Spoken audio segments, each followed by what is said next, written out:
Good afternoon, Prinhoundar, welcome back to the channel. Puzzle Combat again. Been a few things going on Puzzle Combat recently, which is why we are back here. I have to be honest, this is my second video on this particular topic because the first one led to me rage quitting, which is the way things sometimes go. So we're looking at raid tournaments today, and we're looking at the new raid tournament, which is the Buff Booster 5-star one. So basically, buff boosting is probably the most confusing of all the...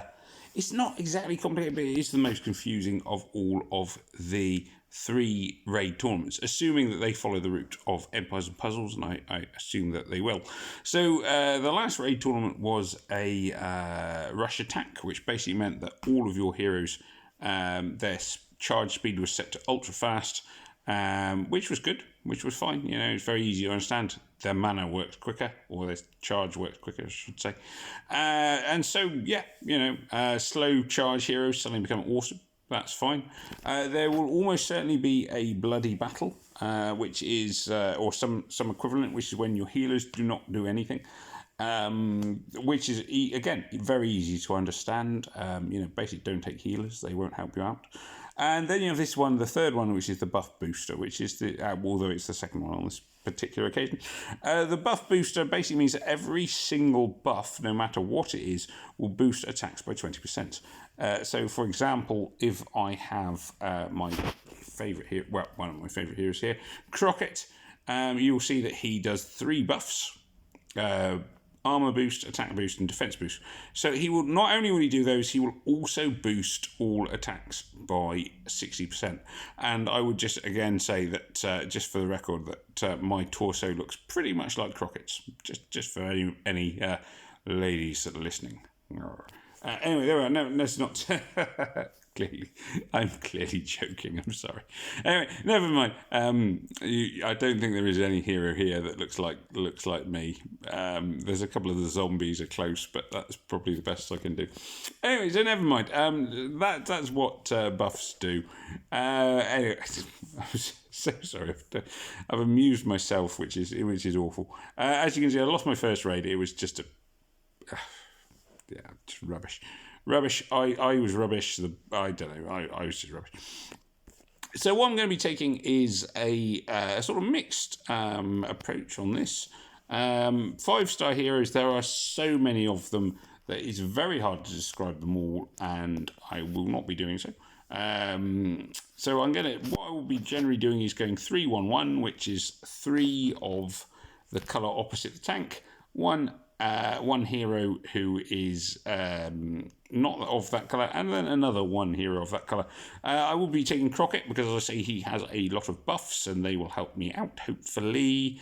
Some of my heroes add buffs, some of them remove buffs. Sure Shot here is quite useful because she will remove buffs from my opponent and nearby allies. So obviously buffs make me stronger, they also make my enemy strong.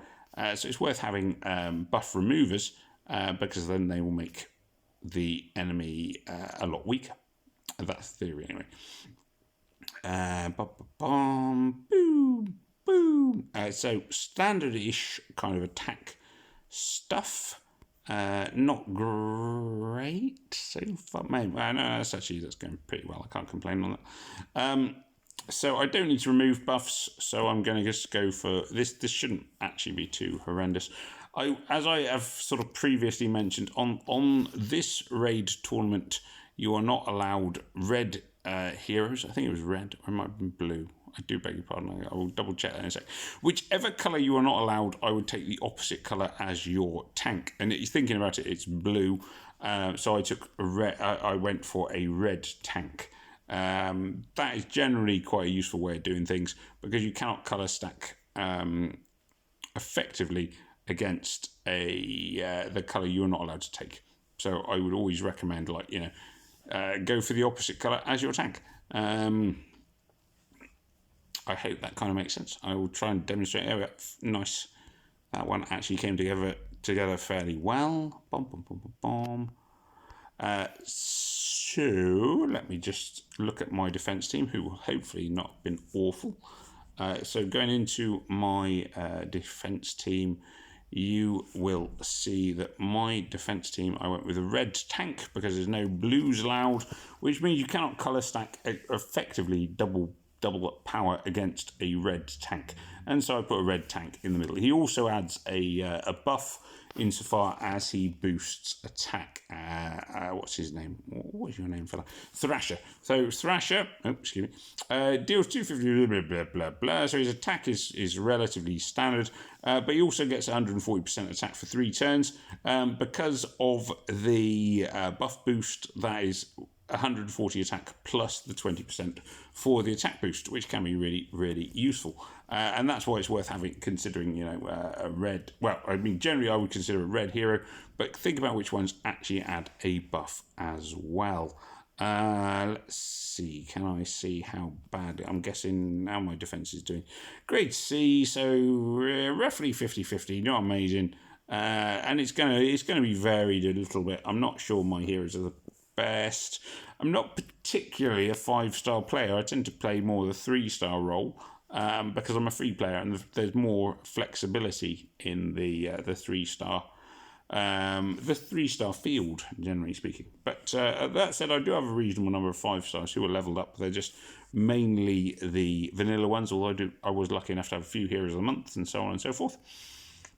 So this guy, I would say, has gone with Ozio, has made the right choice and gone with a red tank because I cannot colour stack against a red tank.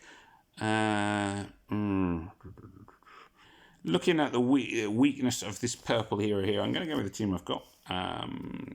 Just see how it goes. Because basically I can't double up damage against a red tank, given that I cannot take blue.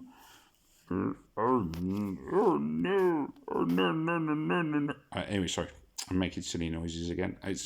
For any of you who's never watched my channel before, I'm afraid the sort of silly is kind of just part and parcel of it. I do beg your pardon. I should learn to actually talk more sensibly, but I'm probably too old for such things now.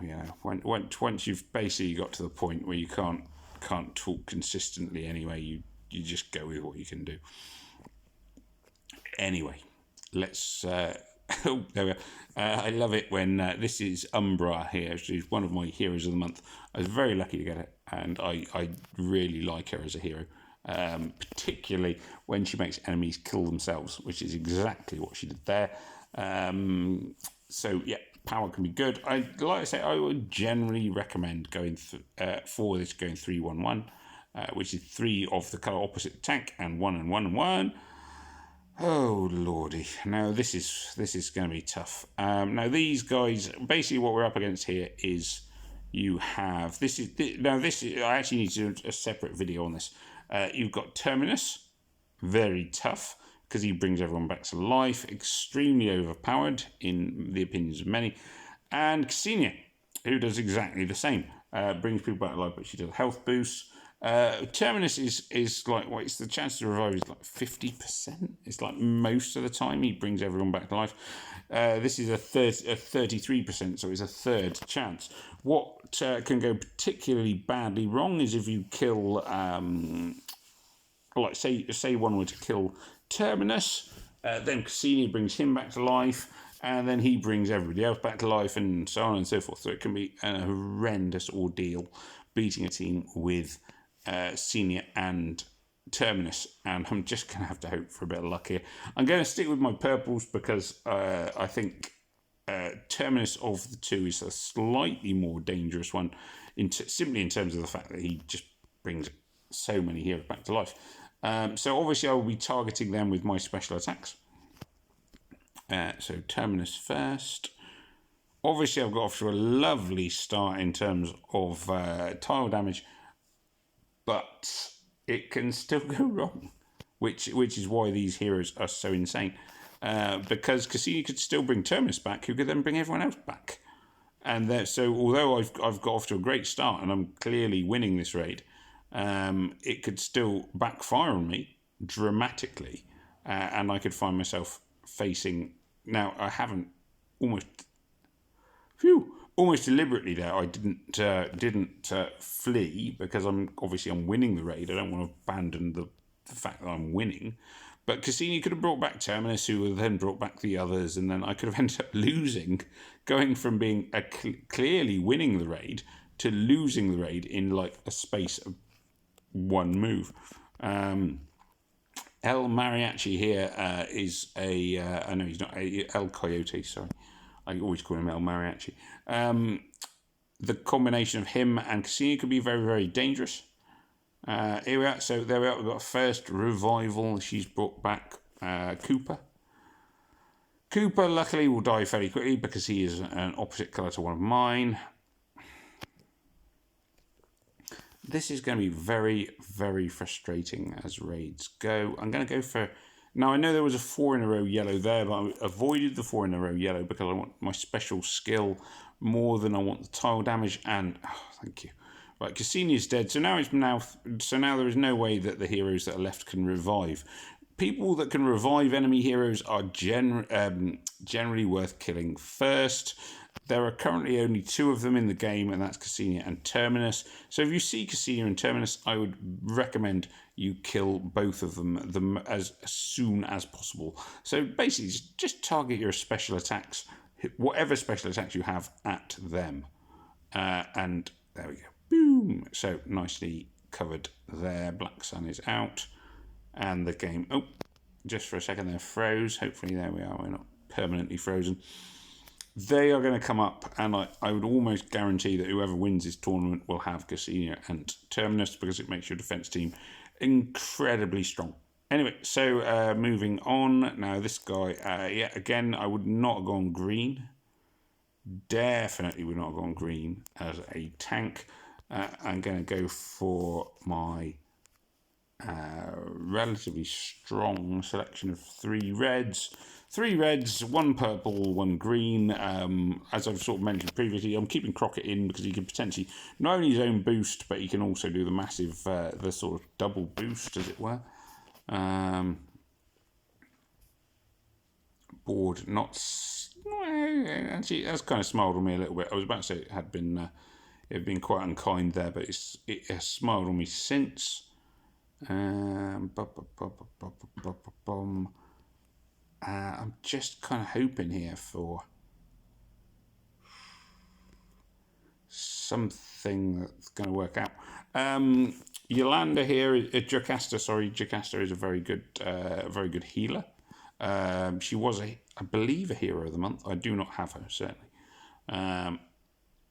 You see her around quite a lot. Oh, and basically you'll see that I've now got, on most of my heroes, I'm looking at 4 boosts. So, as you can see here, I've got 4 boosts on Thrasher. So I've got I've got the dice boost from Blunderbuss, that's 1. Recover armor per turn, that's 2. Defense plus thing, attack plus thing. And then at the bottom it says 80% attack from buff boosters. So that shows you that basically, because I've got 4 active buffs, all of my red tiles will now have an 80% increase in damage, which obviously is pretty significant, you know. And that's kind of how buff boosters work. And yeah, again, as I sort of mentioned right at the start, and I do apologise, I'm rambling again. I know I'm a rambler, so I apologise for rambling. But basically, the buffs you add on are more powerful than they normally are. And I mean, all buffs are normally useful, but now they're particularly useful given that you are in a buff booster tournament. And there we go. Top 5%. Again, I will probably aim for top 1%. It may mean I'll need to spend 75 gold to get there, but the returns are almost always worth it. So yeah, I can't complain. Well, I can't complain too much. 4 wins and a C grade on defense. There are going to be heroes, the 5-star heroes. There are always going to be 5-star heroes who dominate the field, and Terminus and Senior are going to be the ones that will do that. So if you have them, congratulations. If you don't have them, don't panic. It doesn't mean you can't do very, very well and make it into the top 1%. Just consider that you want to think about who is your tank, think about which colours are going to be effective, and which of your heroes add buffs to your heroes or remove buffs from enemy heroes, because those are going to be the ones that will really help you to sort of dominate your attempt to win or whatever, to do well in the tournament. So those are the key considerations to make. I hope there was something useful in this video. As I sort of have repeatedly mentioned, I do find buff boosting is easily the most confusing branch of any of the raid tournaments, assuming that they follow the same route as Empires and Puzzles, which I'm guessing they will. Yeah, the others are really easy to understand. Buff boosting is the kind of one which you thought, do I need to buff boost? Do I need buffing heroes? Does it make a big difference? I'm not even 100% sure. And generally, I'm not. Even now, I'm not 100% sure. Anyway, so I won't be doing I'm assuming that because real world stuff and life and getting back to work and such are coming to haunt me, as they love to do. I'm assuming that I won't be doing many more videos on this raid tournament. So this is day one. I doubt if I'll do a daily video guide on this. But as far as buff boosting is concerned, I hope I've kind of covered some of the key points to consider.